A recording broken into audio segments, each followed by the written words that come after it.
Welcome to খেলার বাড়ি। আজকে কিন্তু আমি যেতে চলেছি যুব ভারতীতে টিকিট কালেকশন করতে। মোহনবাগান ভার্সেস জামশেদপুর এফসি সেমিফাইনালের সেকেন্ড লেগ ম্যাচে টিকিট কিন্তু কালেকশন করতে যেতে চলেছি। অনলাইনে কিন্তু কাটি বরাবরের মতনই, সেরকমই কিন্তু অনলাইনে কেটেছি টিকিট। কালেকশন করব। কালেকশন করার আগে দু চার কথা বলবো। সেটা হচ্ছে কালকে কিন্তু গতকাল কিন্তু ম্যাচ ছিল জামশেদপুরের সাথে মোহনবাগানের ফার্স্ট লেগের ম্যাচ, যেটা জামশেদপুরে হয়েছে। সেখানে কিন্তু কিছু ঘটনা ঘটে, সেটা নিয়ে কিছু কথা বলবো। প্রথমত মোহনবাগান সাপোর্টারদের সাথে অত্যাচার হয়, মাথা ফাটিয়ে দেওয়া হয়, কিছুজনকে লাঠি দিয়ে মারা হয় জামশেদপুরের পুলিশের তরফ থেকে। এগুলো কেন? বরাবর আমিও যখন গেছিলাম 23-24 সিজনে, তখনও কিন্তু গিয়ে দেখি মারধর, তারপরে ওই কী বলে থুতু ছুঁড়ে মারা, এই মারা সেই মারা কিন্তু হয়েছে, আমার চোখের সামনে হয়েছে। বিমল খেয়ে ছুঁড়ে মারা, এইগুলো প্রতিবার আমি ইস্ট বেঙ্গলের খেলাতেও যখন গেছি তখনও দেখেছি যে পুলিশরা চুপচাপ, পুলিশরা এসে একজন ইস্ট বেঙ্গল সমর্থককে চড় মেরে চলে গেল। পুলিশরা পুরো নির্বাক, পুলিশরা কোনো কথা নেই পুলিশের মুখে।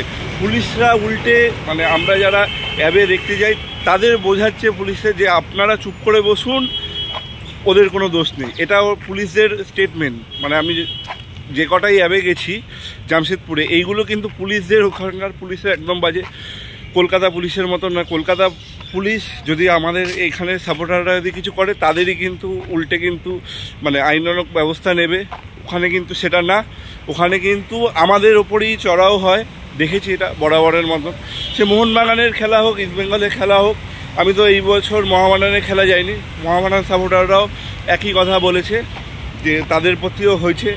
তারা কম সংখ্যক ছিল বলে তাদেরটা আর নিউজটা আর ভেসে আসেনি, শোনা যায়নি। আর এইটা প্রতি বছর, এইটা কিন্তু জামশেদপুর ম্যানেজমেন্টকে একটু দেখা উচিত। আর দ্বিতীয়ত কথা হচ্ছে অ্যাবে স্ট্যান্ড যেটা করে, সেই অ্যাবে স্ট্যান্ডে জামশেদপুরের সমর্থকরা ঢুকে পড়ে। এটা কেন? অ্যাবে স্ট্যান্ডে অ্যাবে লোক অ্যাবে সমর্থকরাই বসবে, সে মোহনবাগান হোক, ইস্ট বেঙ্গল হোক, মোহামেডান হোক, কিন্তু ঢুকে পড়ছে জামশেদপুরের লোকেরা। এইটা কেন হবে? এটা আমার কোশ্চেন। আর একটা কথা, সেটা হচ্ছে যাকে মারে তার তো কোনো চিকিৎসা সেরকম কিছু করে না, কিছু না, একদম পুরো বাজে ডিসিশন। এইটা নিয়ে কিন্তু মোহনবাগান ম্যানেজমেন্টের উচিত FSDL ও AIFF এর কাছে রিপোর্ট জানানো, কারণ বরাবর এরকম হতে পারে না জামশেদপুরে এই কেস। তো দেখা যাক। এইবারে কিন্তু জামশেদপুরে খেলা আছে 7 তারিখ সোমবার দিন যুব ভারতীতে। মোহনবাগান কিন্তু ওইখানে কিন্তু 2-1 গোলে পিছিয়ে আছে কালকের ম্যাচে। দেখা যাক। এইখানে অবশ্যই চাইবো মোহনবাগান কামব্যাক করুক ও মোহনবাগান ফাইনালে যাক।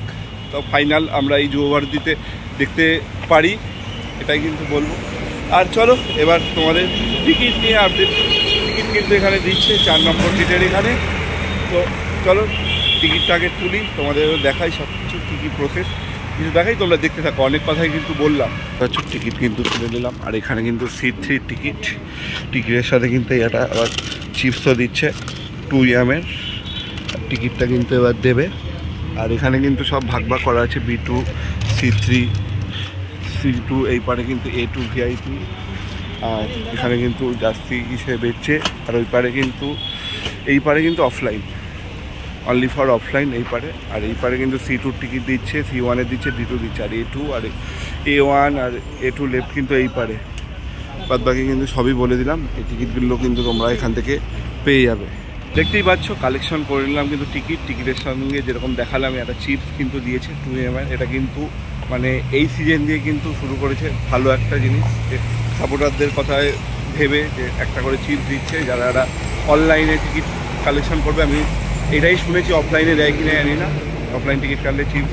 যাই হোক, আর এখানে কিন্তু অফলাইন টিকিটও অ্যাভেলেবেল আছে। যারা কাটতে যাও তাড়াতাড়ি কিন্তু এসে কেটে নাও। অফলাইন অ্যাভেলেবেল আছে হচ্ছে C1, তারপর C2, তারপর C3 অ্যাভেলেবেল আছে, তারপর B1, B2, তারপর A2 VIP, এগুলো কিন্তু অ্যাভেলেবেল আছে অফলাইনে। আর অফলাইন টিকিট কিন্তু এখনও পেয়ে যাবে। আজকে কিন্তু ফার্স্ট দিন টিকিট চালু হয়েছে দেওয়া, আর দেবে কিন্তু তোমাদের। আর এখন কিন্তু 11টা দিয়ে 5টা পর্যন্ত দেবে টিকিট। তোমরা কিন্তু এসে কিন্তু কালেকশন করে নাও।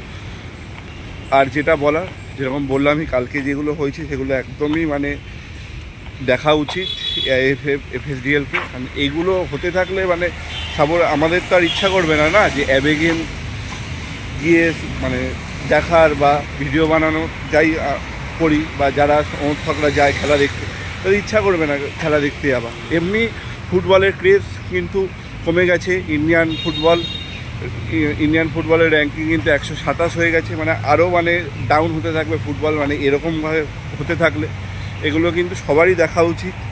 কেন জামশেদপুরেই কেন বারবার এরকম ঘটনা হবে? জামশেদপুরেই কেন এরকম হবে? মানে কলকাতার ফ্যানদের প্রতি এরকম কেন অবিচার হবে জামশেদপুরে? আর কিন্তু কোনো মানে না কেরালা সাপোর্টারদের সাথে করে, না উড়িষ্যা সাপোর্টারদের সাথে করে, না বেঙ্গালুরু সাপোর্টারদের সাথে করে। শুধু কলকাতার সাপোর্টার, ইস্টবেঙ্গল হোক, মোহনবাগান হোক, তাদের সাথেই কিন্তু এগুলো হয়। এগুলো কিন্তু দেখা উচিত।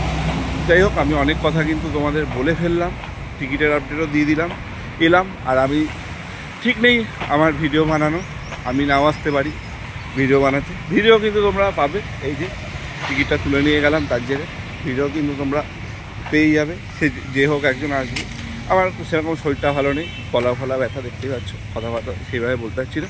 যাই হোক, ভিডিওটা ভালো লাগলে লাইক করো, শেয়ার করো, কমেন্ট করে জানাও তোমাদের কী বক্তব্য। আর ভালো লাগলে সাবস্ক্রাইব করো চ্যানেলটা। সাবস্ক্রাইব করার পর বেল নোটিফিকেশান অন করে দাও সবার আগে আপডেট পাওয়ার জন্য। অনেক দিন পর কিন্তু টিকিটের আপডেট দিলাম। চলো, এখনের জন্য টাটা, দেখা হচ্ছে পরবর্তী ভিডিওতে। তখন সবাই ভালো থাকবে, সুস্থ থাকবে।